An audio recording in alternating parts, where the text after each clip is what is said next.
Okay, it looks like we're all set and live. So I'd like to welcome everyone to our work session this evening. And we're going to be talking about intergovernmental agreements. So with that, I will turn it over to Superintendent Cordy. The floor is yours. Great, thank you. Good evening.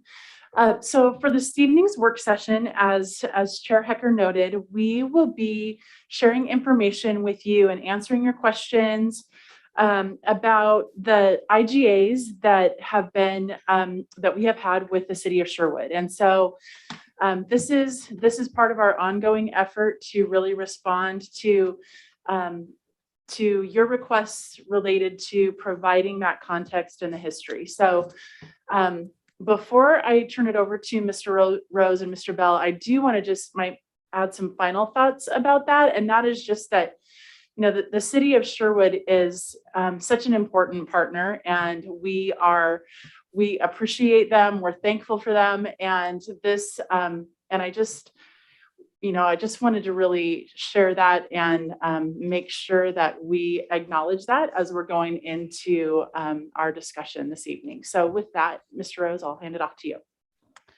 Thank you, Superintendent Cordy, Chair Hecker, members of the board.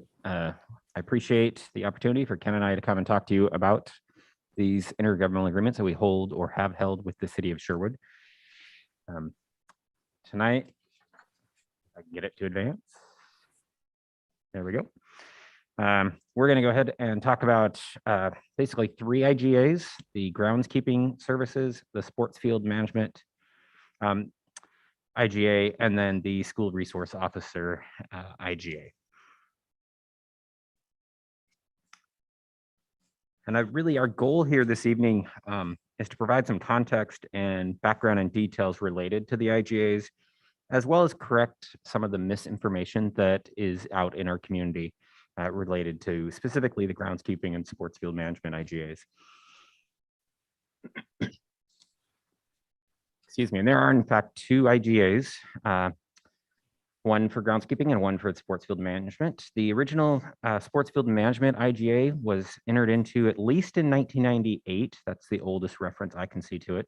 That was revised in 2005 and again in 2010. And then the more recent groundskeeping IGA was entered into in 2013.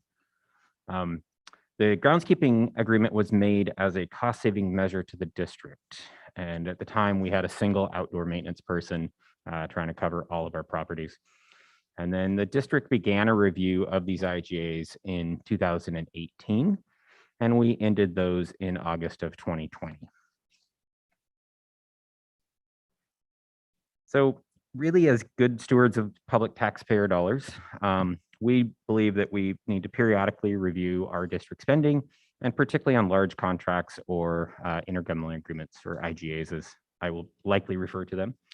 And since the initial term of the groundskeeping IGA had been completed and we'd optioned a couple extra years for that, it was really important to review that IGA and see if it met the original goals, which was to provide some fiscal responsibility for us, some cost savings.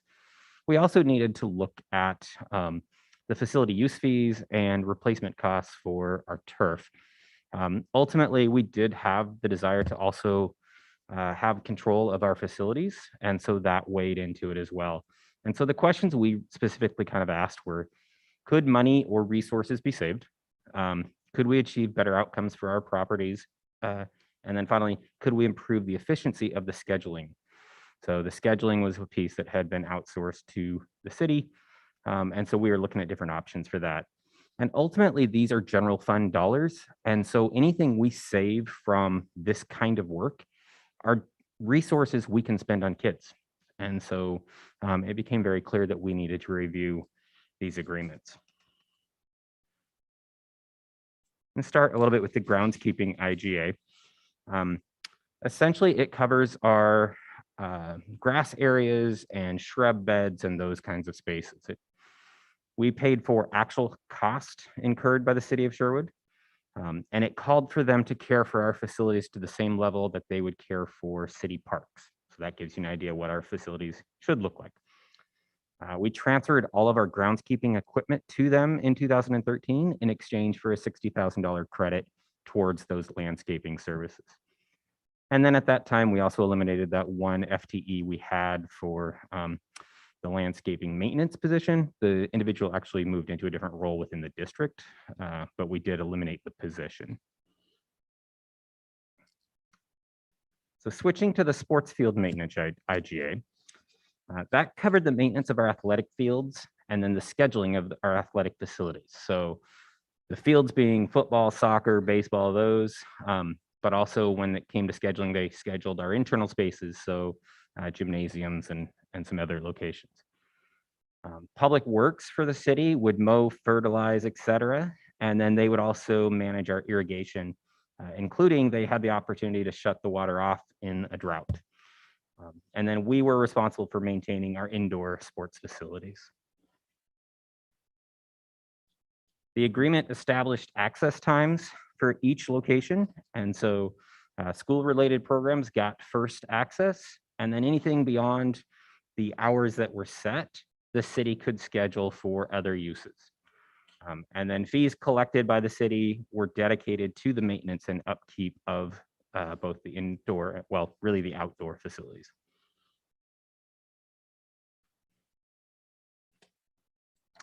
The city acted as a central scheduling agent for all SSD sports facilities. And so that meant even as we were scheduling for our high school games, we did that through the city.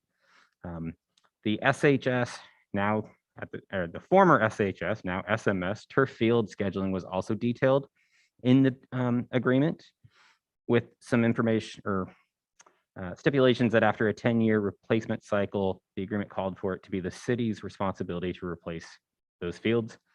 The city would charge fees for turf field usage to fund a turf replacement fund. And then the district could occasionally use the soccer and baseball fields at Sunset Park, which is now Snyder Park. I kept the Sunset Park in there because these are documents that are now 8 years old. So some things have changed, including names. Excuse me. So kind of looking at the fiscal considerations in year one, the agreement called for the district to pay the city $54,000. In year two, it called for us to pay half of the city's costs that they incurred. That was estimated to be $145,000. That year, actually, it was about $97,000, so it came in under the estimate. It also called for the the school district to create a turf replacement fund and place $27,500 in it, and then increase that amount each year by 5%. And the city would contribute fees from the turf field rental to that same turf replacement fund.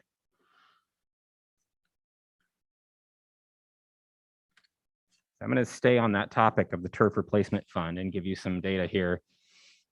What you're looking at is from the years 2008-9 through to, really it's 2016-17, what amounts were placed both by the city and by the school district into that turf replacement fund. Now, the city's turf deposits, remember, are the fees that they would have collected from youth sports and other users of the then Sherwood High School turf field. So you can think about the Knights using that field on weekends. Relay for Life has used those facilities. A lot of different groups have used those facilities. And those were the amounts that they charged and were able to deposit into the kind of joint turf replacement fund. The right column, it does show the $27,500 that we originally put in, and the amount since then, each year increasing by 5%. As you can see, our last deposit was 2016-17, so that was when the bond was passed. And the bond, fortunately, was able in the summer of 2017 to replace that turf. And so we do have those amounts sitting in a dedicated turf replacement fund. We do also, when we can, need to start we need to start again at depositing money into those each year. So when we reach the end of life for the new turf fields, we have the opportunity to replace those with some banked funds. That's the question. Sure. So if I'm understanding this right, the column under city turf deposit, those funds are what the city collected for renting out the fields to anything other than the school district, obviously. So youth sports, all that kind of thing. Specifically the turf field, yes. Specifically the turf field. Okay. And so, but in 2012, 13, 14, 15, they didn't collect anything? They had no revenue that they were able to transfer to us. Our former controller was very good about requesting funds from the city based on this IGA. What I understand have happened is that rather than charge per hour for our facilities, the city started charging per user for youth sports. And so my daughter, as a soccer player, we paid $15 of her fee that actually went to the city. And so instead of having per hour fees to fund this turf fund, it was a per user fee that kind of went off the top of. And that didn't go to the turf fund? No. It went off, it kind of took a portion of the expense off the top of the overall maintenance for grass fields as well as turf, but it wasn't dedicated to the turf field. And so I think that's why you see a lot of zeros there. Was there ever discussion of why are the fees changing and this isn't Yeah, and that's feasible? our former controller asked a lot of times about kind of where's the funds, and the response was these are the monies we have from rentals to deposit. Okay.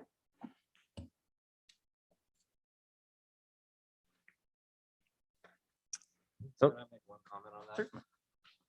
And one of the reasons why we continue to look into this is because of those disparities in that account. And we talked with many of our neighbors who were seeing significant revenue gains from their turf fields. And so we felt like something was amiss, and that there was an opportunity here for the district to balance the ledger a little better here than what we were seeing. And a lot of that had to do with when we did research with our neighboring districts, we found that how much they were making off of their turf fields. So. Were you guys at liberty to request that a certain type of billing be charged in lieu of what was being done that wasn't generating revenue? We regularly asked, at least since the time I got here, which is towards the end of the 2016-17 year, that we follow the IGA. But in the city's defense, once we went to kind of a per user fee, it became very difficult to back that out because that would potentially harm our youth sports. Right. If they have built their budget and built their programs around having $15 gets them all the access they want to all the fields, then to come back and say, but for turf fields, you're going to pay this extra amount. Okay. It makes it tough to change that once you've kind of gone in that direction. Mhm, mhm. Okay. Thank you. So let's talk about where we're at today. As I said, in the summer of 2020, we canceled both the groundskeeping and the sports field management IGA. We completed a full request for proposal process in the spring of this year. It really was more winter time. We had 4 respondents to our RFP, and it was open to private companies as well as public agencies. So the city could have responded had they chosen to. And in the end, we selected Crystal Green's Landscape.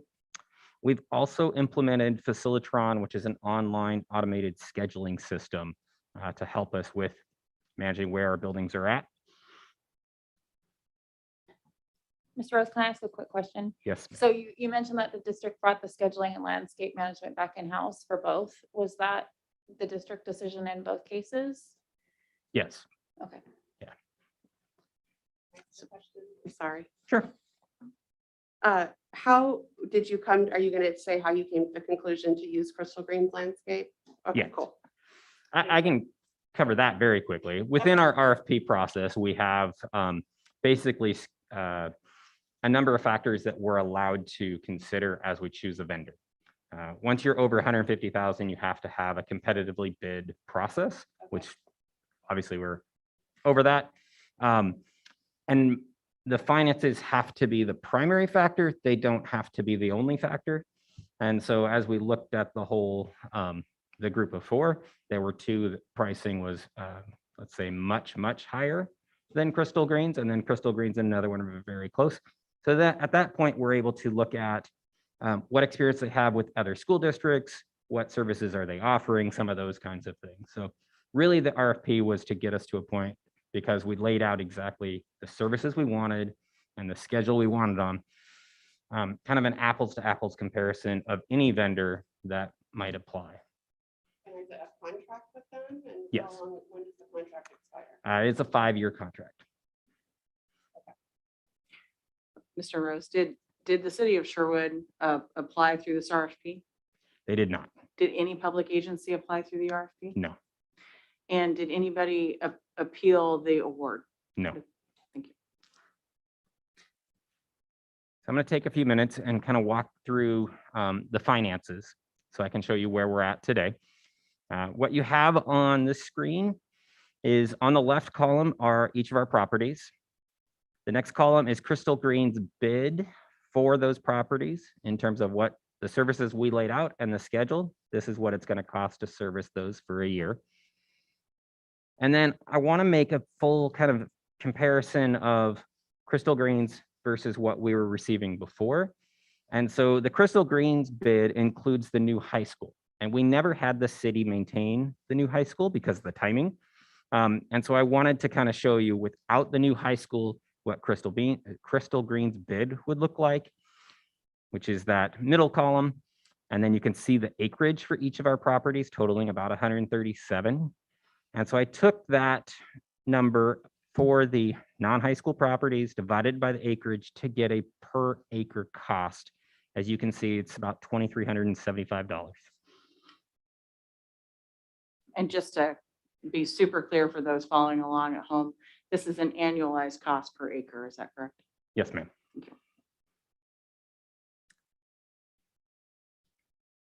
So I went ahead and took the 2019-20 billings from the city, which totaled actually a little over 440,000, closer to 447,000, and divided that again by the same acreage, which is 137 acres, to get a per acre cost by the city of $3,211. So roughly $875 more than our cost with Crystal Greens. Now, I need to show you a little bit more before we make a true direct comparison, because there are services that are factored into that 440 that the city provided that Crystal Greens is not. And I'll get to that here in just a moment. But I want to show you what we think the estimate would be had we stayed with the city and allowed them to maintain our fields, our groundskeeping, our landscaping, I should say, as well as the new high school and including the new turf fields, because there are maintenance costs associated with that previously the city was doing for us. So taking that same amount of 3,211 as a per acre cost and multiplying it now by the 210 acres, because we've added 73 from the new high school, there, my estimate for the city's cost is about $674,000. Now here's where I'm going to get to the apples to apples, I hope. We know that we need a person to do some of the things the city did for us, like empty trash cans, line the fields, do the maintenance on the turf fields, because we actually have a machine that'll drive through and they run a magnet over it first. And the second time they go through, they fluff up the kind of rubber pellets that are in the turf. That needs to be done on a regular basis to maintain the field and help extend its lifetime. So we have a maintenance person that we've added for that. We also know there are services that are needed by it's a local company that does basically just competitive athletic fields, grass fields, not turf, but grass.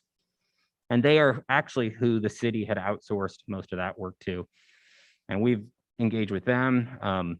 They do things like deep tining. They add clay to batters boxes and pitchers mounds and those kinds of things that you need done for competitive sports fields. And we know we are going to spend some amount with them.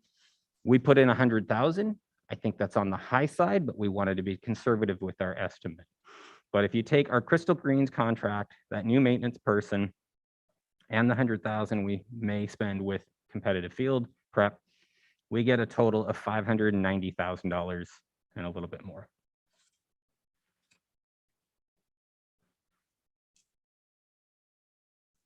And so on this slide, bringing it back, So we can do that apples to apples comparison.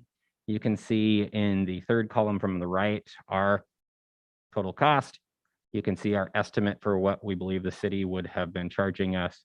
And then the far right column in yellow is the amount we think we will save. And this doesn't include additional revenue, which I'm going to get to in just a moment. But our total all-in cost is about $590,000.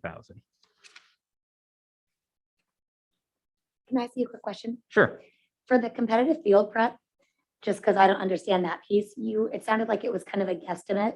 Is that because it's something we haven't had done yet, or at what point does that take place? It's something we do it throughout the year. Like they're going to come in and I think they call it cross seeding next week on our fields. Some of that work is done in the spring, right before your baseball season starts. Some of it's done throughout the year. It just depends.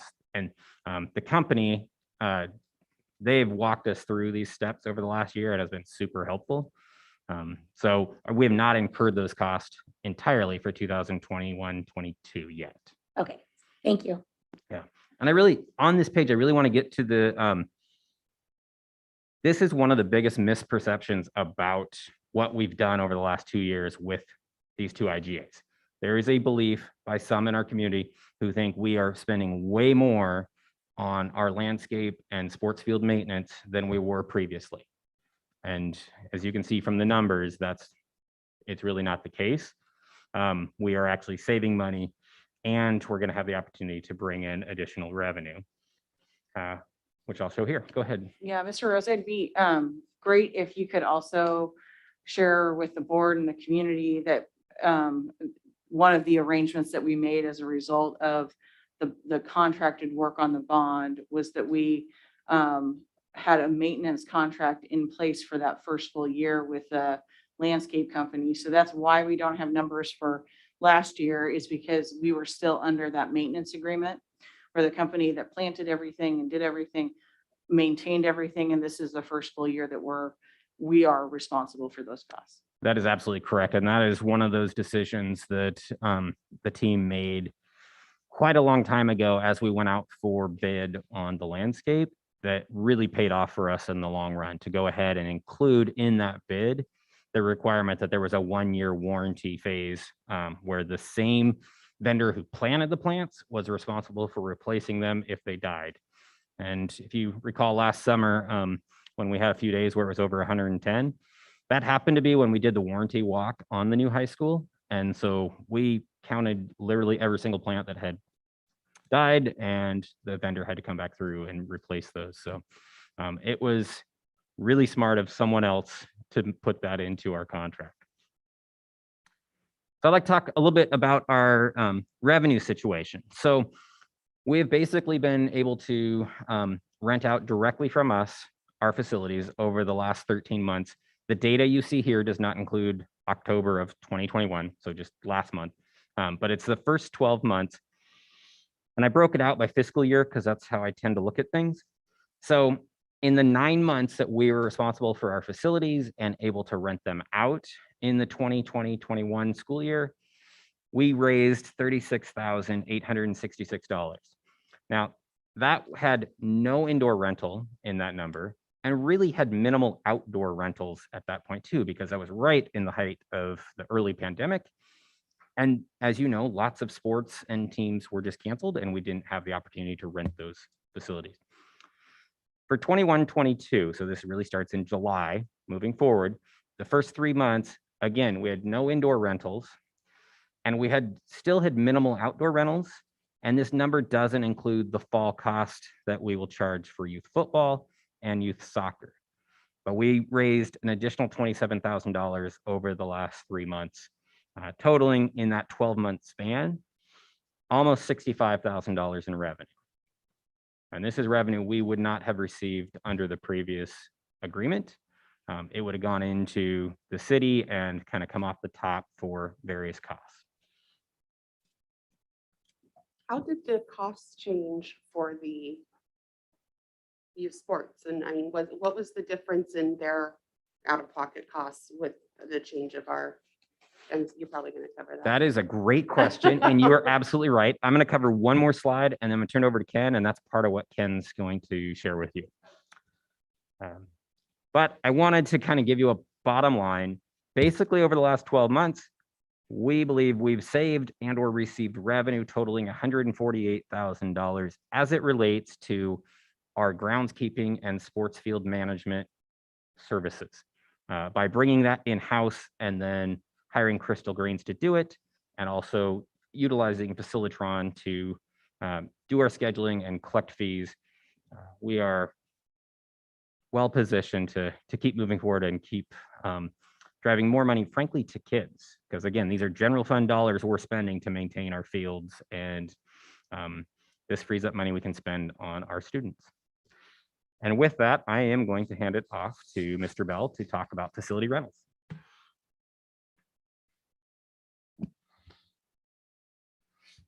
Thank you, Jim.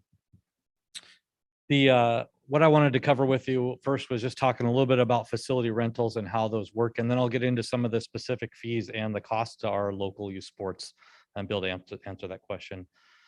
So the way that facility rentals work is all users enter their reservations for the available times into Facilitron, and then those are approved by the facilities office. They also, depending on where they're at, there may be approvals that occur within the school as well. So, and just depends on the cases. If it's outside of school hours, then those are just approved by the district facilities. If they are within school hours or potentially in conflict with school events, then school personnel has to give them, it's actually a little thumbs up in the program as well before they can be approved. And the way the scheduling is prioritized is all district programs are scheduled first. So this would include like school sports, after school activities, choir concerts, band concerts, plays, all of those types of things. So those get scheduled first, and those can be scheduled at any time. So that the school district has the calendar opens July 1st, and school district programs are allowed to schedule those programs for the entire school year. The calendar is open to internal schedulers through starting July 1st and through the whole year. And we encourage schools to try and get all of their things on the calendar as early as possible so that they can make sure they have their needs met. The next scheduling priority is for local youth sports organizations and activity programs. And this opens up on a 3-month rolling calendar. The reason we use a 3-month rolling calendar, and this is really common in school districts, is because school programs aren't able to plan so far ahead that they can maintain more than about 3 months. And so we guarantee them priority access to the facilities 3 months out, but once we get inside that 3-month window, then we open it up to our outside renters to be able to schedule and open. And so local youth sports and activity programs include any group who has 50% or more Sherwood residents in their program. And so it doesn't just include, say, Sherwood JBO, it could include any program who applies to use facility use where half or more of their participants are Sherwood residents. After those groups take what they want, then any other groups get access. And I have to be honest with you, in our prime seasons, very little use occurs to anyone in this third group. So for example, in the fall, there was 0 rentals to groups outside of our own youth organizations, because other than some baseball stuff, because it was an off season. So there was a little bit of baseball usage, but the majority of our of all of our soccer and football fields were maxed out with our local youth sports as well as our high school programs. There was so now that we're in sort of an off season, now we have like some soccer clubs and things that are renting some of our facilities because it's an off time, and they only get it because our youth, local youth programs have turned down those opportunities because we don't have anybody who desires those right now. And so, and we always, before I approve those, I always go back to our youth sports and say, I have a renter, I have, you know, this soccer club that wants to rent this facility Monday through Thursday, 6 to 9. Is anyone going to have needs around that? They say no, and I approve it. And so that's happened in the off season. Right now, we have a group that starts renting next week at the SMS turf field. And because the other groups have turned down that opportunity because they don't have any needs at this time. The youth sports and activities that have been using our facilities in the fall or spring and over the summer was baseball, softball, track, lacrosse, soccer, and football. And then starting to use them now, and these things have just started in our indoor facilities, is basketball, scouts, voices for the performing arts, and wrestling, which actually added a reservation, youth wrestling, after I had prepared this presentation. So they just added in the last few days. And so those activities are starting to use our facilities as well. And so now, next I was going to talk about how we charge and what sort of what that looks like. And then I have some examples of how that turns out for our organizations. Yeah. Yeah. So back in spring, it was, everybody was coming back into sports. Things were like really disorganized, obviously, because we were coming out of there was a lot of talk that our local sports teams were having trouble gaining access to the fields because there were other club teams or whatnot. I'm sure that you heard, because it was a lot of talk. So can you address that? Because is it like was it a glitch because of everything? Like, what, I would just like to know your take on that. There was one club who obtained rental of our fields because they had more than 50% Sherwood residents. So they were given one slot 2 days a week on one field, as every other JBO team was given one slot 2 times a week on our fields. And then they paid the going rate for that. But they have access to, they don't get the price that our local youth sports get, but they get the access because they have more than 50% Sherwood residents on their team. Now, in that particular case, that club practiced 3 teams kind of through that field as part of that, because they weren't qualified to get their second and third teams didn't have more people than that. So they only got one slot. They got one slot 2 times a week. And that was all they got, because they only had one of their teams who had the minimum 50% of Sherwood residents. And that particular club, I've already told them I don't know if they're going to be able to get access, because they have to have 50% to meet that threshold. So not second, they get it just because they've qualified the same way. Yeah, they qualify the same way because they have the 50% or more. So They didn't get extra access. yeah, they got the same access. They got one 2-hour slot twice a week as part of that. So Can I ask you a question as well? I just Yeah. because I don't think you're going to cover it in the next slide. Yeah. So I've heard numerous parents when I've been at events with kiddos speak about, like, why are our kids out here on these muddy fields when the high school field's wide open? And I never really can speak to that. And so I just wondered if you could speak to that. I don't know if that's a matter of how they're scheduling, or if the high school facilities in general are off limits to those younger children. So I've heard the same about basketball the- courts, so.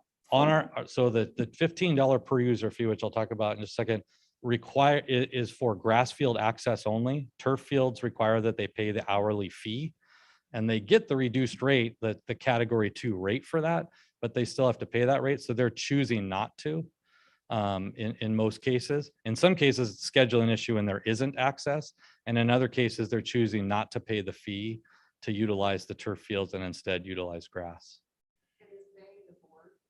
The board for that organization, or whoever does the scheduling for that organization. So Sorry, and well, I think maybe you will cover this, but, and then is there a price difference as far as like basketball courts as well, if it's not a field situation? so specific to the high school, Yeah, like, I just know when it was time to schedule basketball, it seemed there was a lot of coaches that were like, why do we have new gyms, but we still can't get spaces? Obviously, I would have no idea. So I just wondered if you could speak to. I mean, they have more hours and more gym access than they've ever had. So I think that's always a complaint, but the numbers don't bear that out. The reason the youth program doesn't have access to the high school is it's booked Monday through Friday until 9 p.m. and it's booked every Saturday till 2 and most Saturdays till 9 p.m. And so there just isn't access to the high school. The 2 times that the youth programs may gain access to the high school gym is we just started talking today about having the Sunday championships for both the boys and girls youth tournaments at the high school, because we found that those days were open. And so we may, instead of holding using the 2 gyms at the Ridges, we may move that to the 2 gyms at the high school. But we just started talking about that this morning. And it's a scheduling issue, not a. Thank you for the clarification. And when you say it's booked, you mean it's booked by the high school? Yeah, Then book- it's Yes, not booked by the high school by- program. There's no access. We have not rented any indoor facilities at the high school at all, because they're booked by our own programs pretty much around the clock. But what it has done is freed up time.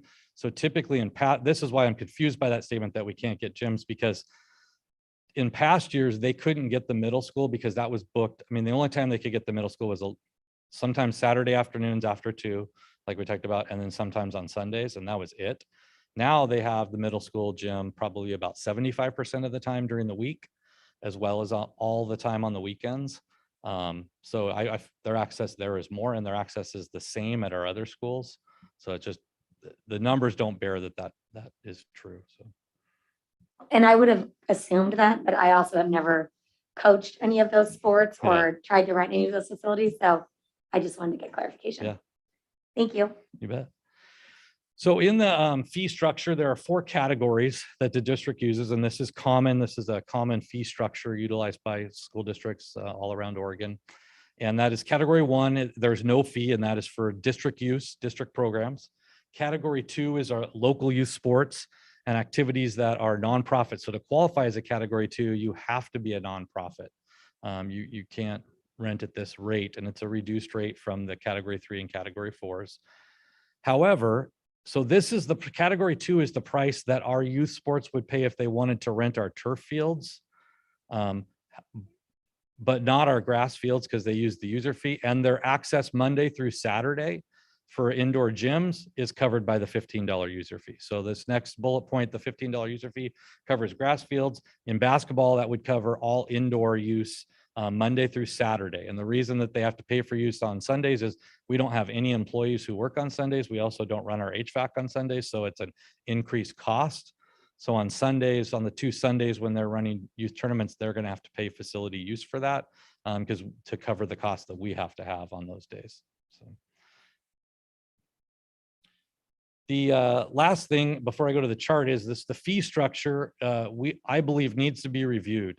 And I'm going to show you why, because by paying a $15 per user fee, it is very inequitable, the amount per hour that different organizations are paying, because it varies by how many kids you have on the field. It varies by how many teams you can put on one field. And so at this point, I only had outdoor sports to do this on, but I'll have a number like this for basketball and wrestling once we finish the indoor season so that we can compare that as well. But I'd like to come back in the spring and look at a different fee structure that is equitable across the sports. And in this next slide, you'll see why that there's such a large inequity. So there's two issues with charging a user fee. One is there's no penalty for signing up for as many hours as you want and not using them. So I can't tell you how many times I drove by baseball fields last spring that there was no one on a sunny day. So it wasn't a weather issue, that were reserved, that could have been rented because we had people on a waiting list for fields to rent out and we were unable to do that. So anytime you charge a set amount and it's unlimited in fee, there is no penalty then. There's to be efficient and judicious in that use. And that's not a knock on the baseball program. That's just the reality of the way that the system is set up. And so baseball used 5,118 hours. And you can see the hours there for each, but the real inequity is when you look at the price per hour. In baseball, they paid $1.28 an hour for their use. Soccer paid $5.47 an hour, and football $5.38 an hour. And so I think it's important at some point that once we have the data from the winter to take a look at a more equitable structure that gives people a price per hour that's equitable rather than a set amount for the whole season. Yeah, I have a couple of questions about that. I just, I hear you, but in some respects, baseball fields can only be used by baseball people. Like we don't have a lot of soccer going on a baseball field, right? And so I guess the thing that I agree with the idea of being more equitable based upon use and certainly figuring out how do we create an incentive to, if you're going to reserve the time, use the time so that other people aren't out of options because somebody's choosing not to use the time or over reserving. I really think that 2 things are important to me as this conversation begins. One, that we have the voices of youth sports at the table to be able to be actively engaged in the conversation. I mean, they may or may not love it, but I feel like the more we can engage that community, the less tries to be resolved via Facebook, and that's just not a great place for a public conversation. It'd be ideal if we could figure out some sort of advisory opportunity. And then the second thing, I think, once we have the financials, really looking at, what's the appropriate balance between the district being able to recover resources and be able to maintain the facilities and be able to do that work that we need to do to seed a replacement fund so that these facilities are available for a long time to come. And not pricing the use of those fields so high that kids can't afford to participate, because the more kids are outside and playing and enjoying fresh air, the better off it is. And so those are things that come to my mind as I start to think about this process and things I worry about. The one thing I would note is that the baseball field is not, so all of our baseball and softball fields, the outfield is part of a soccer or multi-use field. So like, for example, this fall, soccer paid one price per hour on Saturdays, and baseball paid a different price per hour for the exact same field on Sunday. Because it was based on number of participants rather than per hour. So. Thank you. That's very helpful.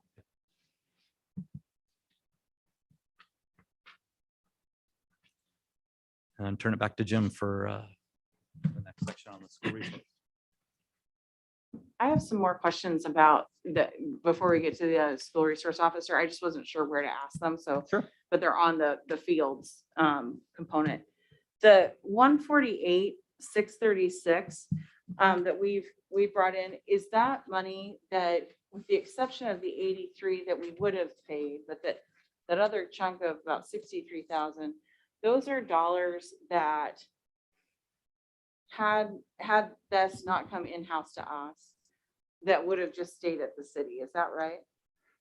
Essentially, they would have used those dollars to take part of the cost off the top, and then they would have benefited from half of them, and we would have benefited from the other half, because it reduces the overall cost. Do we have a number for how much we got on rental revenue over the last period of time? I apologize, I didn't get this question to you in advance.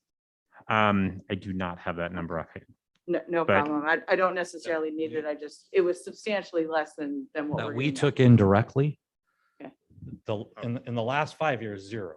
Okay, I can't go back further than that when I was involved, but in the last 5 years, zero. so just so that it gets picked up on the mic, because I'm not hearing it from you. I just want to make sure folks at home hear that.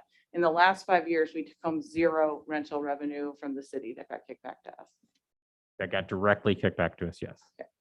And then this replacement fee plan and the reseeding, is that something that the district is working on proposing to the board during the next budget cycle? Yes, that is something that we need to get back to, because we not only have one field now, we have 5 additional new ones, and all of those, they'll have varying lifespans in terms of, because of the amount of use they get. So they won't all come due at the same time, but we do need to be planning well ahead of that, so we have funds set aside. Yeah, I'm really sensitive to that, just given our past history with maintenance, and the more that we can use the revenue that we're deriving here to help seed that fund, so that we're not wishing and hoping in future years that we had those resources. I think that makes a ton of sense to me, and I think also helps make it feel a little bit better for those that are renting the facility, that the resources are also going back into planning for the future. And I think it's important to share, we didn't really talk about this tonight. We went through a pretty extensive analysis about cost versus return on doing grass fields at the new high school versus doing turf fields, and really looking at not only the establishment costs, but the maintenance costs and the ongoing water or not costs associated with those fields. And it became very clear very quickly that turf fields were the way to go, that their operational costs and replacement costs over time were significantly less, but assumes that we're putting that money away and not just hoping that it's there at some point in the future. And then last, but not least, I would be interested if you could talk a little bit about what we're seeing in terms of quality and whether there are quality reviews and checkpoints within that 5-year contract along the way. I know that anytime that you change entities doing maintenance, there are things that you don't plan for, or that it just takes time to get to know the schedule of school versus, kind of everybody else. And so can you talk to us about what we're seeing in terms of quality, given that the city standard was to maintain it as though it were a city park? And I think, this board member felt that maybe there could have been improvement on that end, but kind of where we're at with Crystal Greens and whether we're feeling like the quality is coming in at where we expected or hoped it would be, and relative to our previous arrangement. Yeah, and I'm going to let Ken handle that because he works directly with Crystal Greens on their work. To answer your question, I wanted to bring up one point first, is that in the summer of 2020, when we decided to not renew the IGA, we had a desire to stick with the city for another year landscaping wise, and they chose to cancel the contract. And that forced us to have an interim. So we had to bring in a vendor on an interim basis because it took us a while to get organized to do the RFP and then run the RFP process and get them started.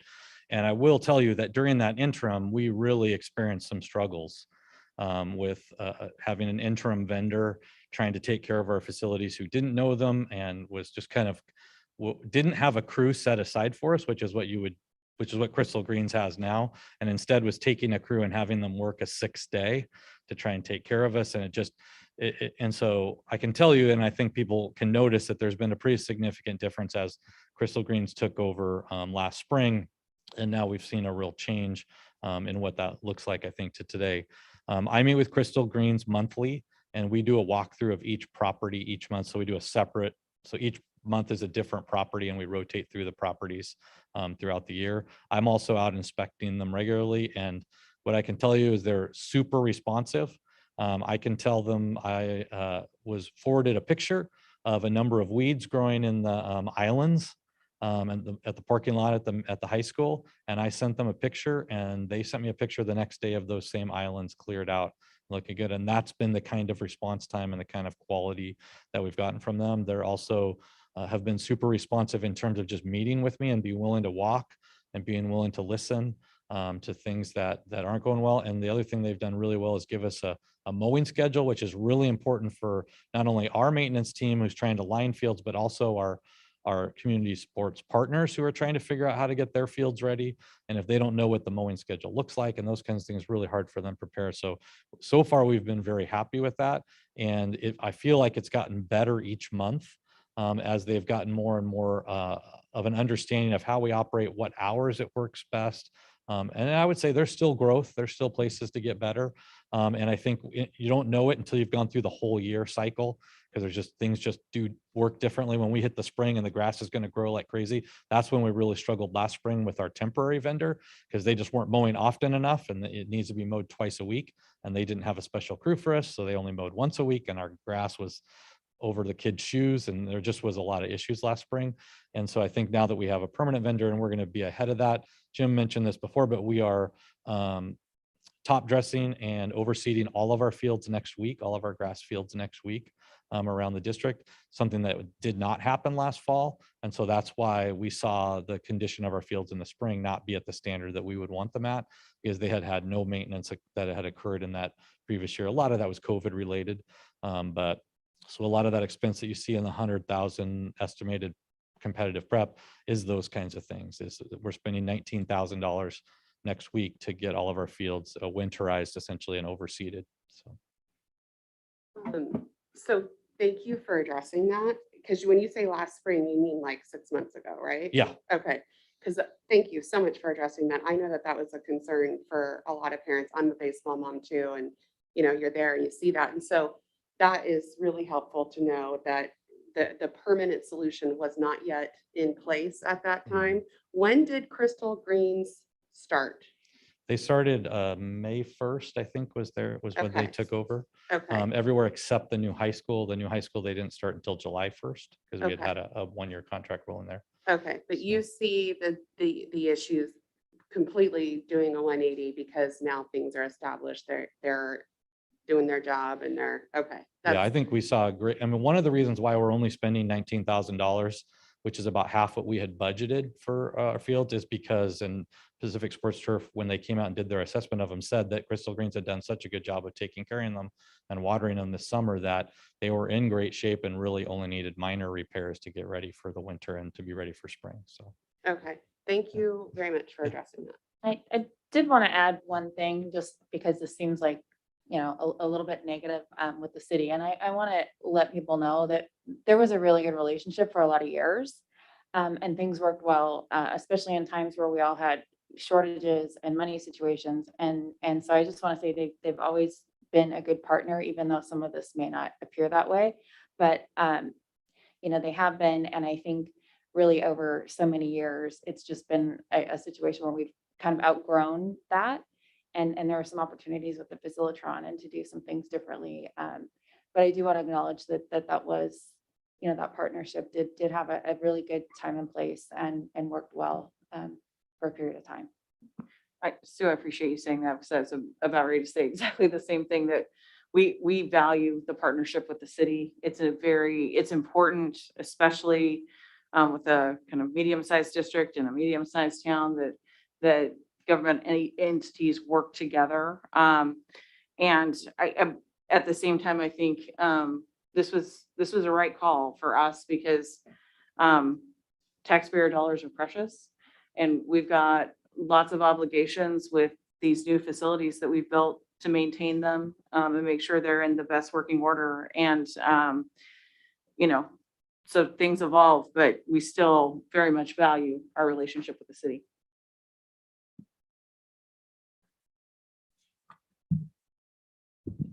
Absolutely, I would agree with that. One of those other IGAs that we value with the city is for our school resource officer. And tonight is about the existing IGA and what is included. It's not really intended to be a conversation about how many SROs we have, but just kind of give you a little bit of the history. We are excited to report that we have a new SRO. I believe you'll meet him at the next meeting here this evening. And that fills a long open position. The position, really, the essence of that job is in developing relationships with students and with our staff and with our community. The agreement specifies that the SRO spends half their time working on school district related needs and half their time on Sherwood Police Department needs. They are housed at the high school because we had a space for them, and so they have a computer there. But they actually are able to go and do go to each of our buildings. They during the selection process, we were able to participate, and so we definitely had a hand in determining who was the best fit to come into our buildings and be that resource for our students. They do continue to be supervised, of course, by the police department. So even though we pay part of their salary, we're not responsible for that supervision piece. There was a question at one point about how much have we spent on this. In the 2018-19 school year, our cost that we paid to the city was just about $69,000.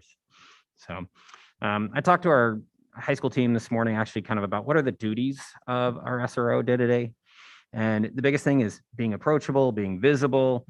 They're there to build rapport with students and build relationships. So when something comes up, they can be a resource for students.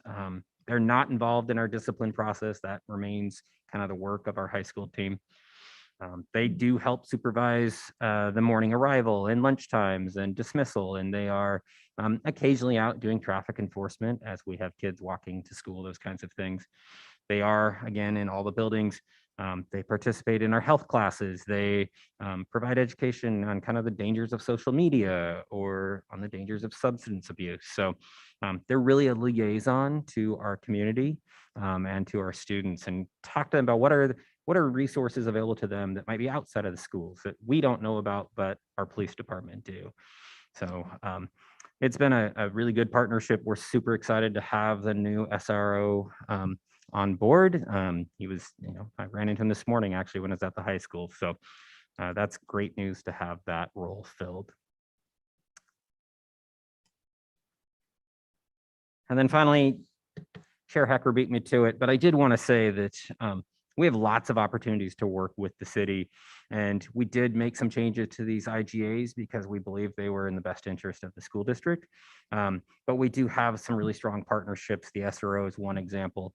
We have opportunities to weigh in on things like the Sherwood West planning that they're going through. They're re-looking at that Sherwood West plan and including us and asking us questions about if it grows this big, what does the school district think? Those kinds of things. So it's really important that we maintain those relationships, and it's likely we're going to have lots of opportunities to do so in the future. So I would concur that it's a really important partnership for all of us.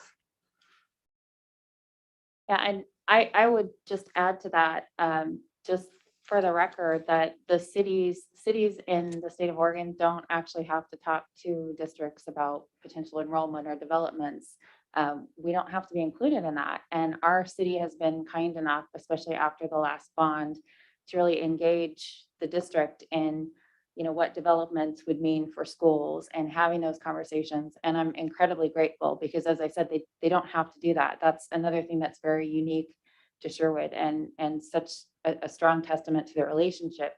But in addition, I was super excited to see, the bridge today, the bridge moving forward from, crossing 99. I think as we all planned for that high school, we all thought about, students more particularly coming to and from the school. And yet, it didn't occur to me that there would be sports events like football games or band situations where a lot more people would walk directly from Woodhaven, that would make sense. So it just makes that bridge, even more exciting to me. And I'm really pleased that the city has pushed for that for so long. So I'm thankful for that. Anybody else? Yeah, I just want to say, I think the bond is another example where, we're very proud of bringing projects in on time, under budget, and just really being able to get after that. And that was a ton of planning on the district side and a lot of hard work by those that are presenting tonight and many, many others. But the city was an important partner with us in that too, because the approval of plans, the additional property that we were able to bring in to have a really robust set of sports fields, and just the partnership with them. I mean, they were at every bond update that the board received, answering questions, being part of that team of how do we get through all of the approvals that were necessary on time, so that there was no delay on the part of the city for what was a massive project and a lot of high stakes for everybody. So yet another example of, regardless of what folks hear tonight, they are an important partner and have been a great partner, and we've got years of great partnership ahead.